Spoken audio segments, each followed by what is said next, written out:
Welcome back, viewers. We're talking to Dr. Saab about his personal life as well and his contributions to this nation. Sir, last century we've had socialism coming up, communism coming up, capitalism thriving. Today capitalism remains intact. Socialism has failed in Russia. Capitalism has also now found roots in China. Pakistan has tried everything.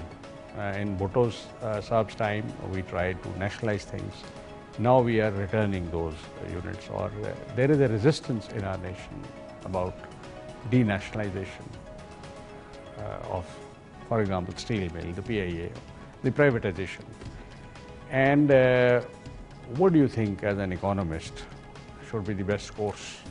I repeat what I told the judiciary in the last judiciary conference, that by giving this judgment on the steel mill, they have done great damage to the economy of this country. Because since then, 100 billion rupees has been spent on steel mill. And even today, we are paying the cost of the workers who are employed in excess of our requirements while not producing any steel at all. We are importing steel, spending foreign exchange from our own limited resources. What kind of justice is this? And this is a completely emotional issue. There are no family silver. You have to look at who can run a business better. Can I run? I get a fixed check every month. Whether steel mill runs in loss or profit doesn't matter to me. If there's a fire at 12 midnight, I'll be the last person to go there. But if you were running it as a private individual, you will make it efficient. You will make it cost effective. You will make it profitable. And if anything happens at 12 midnight, you will rush there to solve the problem. So the whole incentive structure of the public sector and the private businesses are different. A public employee can never run any business. Sir, I mean, as now head of a business school and as ex-governor, would you advise the government to get out of all businesses? Yes. I mean, like I've said that publicly. Yes. I've said that so many times publicly. Because during the last 5 years, when there was so much opposition to the privatization, I have been on many platforms publicly, on television, pleading that we should save 4 to 500 billion rupees, which is being lost on these public enterprises. But some of our political governments don't agree to that. I mean, previously, No, like People's Party, for but example. this government does. Yes, this government agrees with that. So that they should do. You should spend on education. What the government should do? Spend on education. Spend on health. The poor person comes from Jacobabad and cannot get a bed in Civil Hospital, Karachi. Please provide him or his child health care. Not spend money on PIA and steel mill. And so many others. You know, build roads in the rural areas so the women don't have to go and bring water from miles altogether on their shoulders. I've seen this my own eyes. There will be road, there will be vendors bringing in water to the villages. This is what you require. Another question is that the entire world is now divided in blocks. The North American bloc, the European Union, and basically trade and economic sharing is the key formula in that. ASEAN is here, and we have ECO in the Central Asian Republic.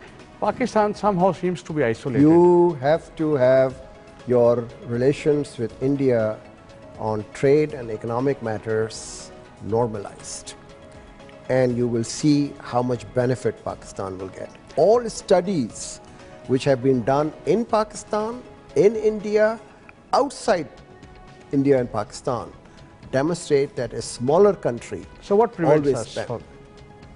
I think previous government had almost done it. Then the agriculture lobby came in, and this government also has agreed. But because they feel that there should be elections in India so that they can talk to the new leadership rather than the old leadership. So I think it's a matter of time that we'll have to do this. Sir, this process, if I remember correctly, started sometime in 1977 No, when Morarji Desai took over.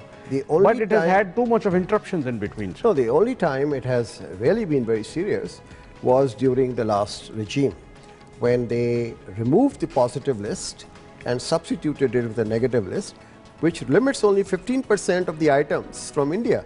85% are now allowed to come in from India. Heaven hasn't fallen. So there is a small fraction of people here and there who prevent, make sure it doesn't happen. Yeah. I mean, you need a much stronger political will. I think Mr. Nawaz Sharif is committed and Mr. Manmohan Singh was committed. Both politically were agreeable to this. I think circumstances have changed, but I am quite hopeful that with the elections in India, Pakistan will resume what they could now call as a non-discriminatory access to India, which is what will make a lot of difference to Pakistan's economy. Sir, what message would you like to leave for the viewers, even the government of Pakistan? I mean, my message to the viewers is that there is so much of negativism in this country. For God's sake, let us get out of this. We should have confidence in ourselves. We should work hard, and whatever we are doing, we should do it to the best of our ability and with sincerity, and things will improve. We should not wait for a messiah to come and improve the system. That's not going to happen. Each one of us is a messiah, and we should do what we are doing to the best of our ability. And to the government, sir, and the leadership? The government should be honest, transparent, reward merit, and do not indulge in patronage and their own cronyism. That's what it should be. Viewers, this was Dr. Ishrat Hussain, a person who is an author of more than 15 books on the subject, widely acclaimed all over the world for his grip on the subject he deals with. Sir, it has been a great pleasure to have you on our show, and there was great learning. We wish you best of luck in implementing the vision you have shown here, and we wish you more successes in life, and that this nation, this youth, this leadership can benefit from your ideas and your thought. And it is not only thought, you have shown it practically as Governor State Bank for 6 years. Whatever you did is on record, known to people here, even to those who may not agree. In their hearts, they are convinced that things were real at that time. So I wish you best of luck, and as a visit to our show, Live Rostrum would like to present to you a plaque that will remind you of your visit to our show. Thank you. And another gesture we'd request you is to sign out your name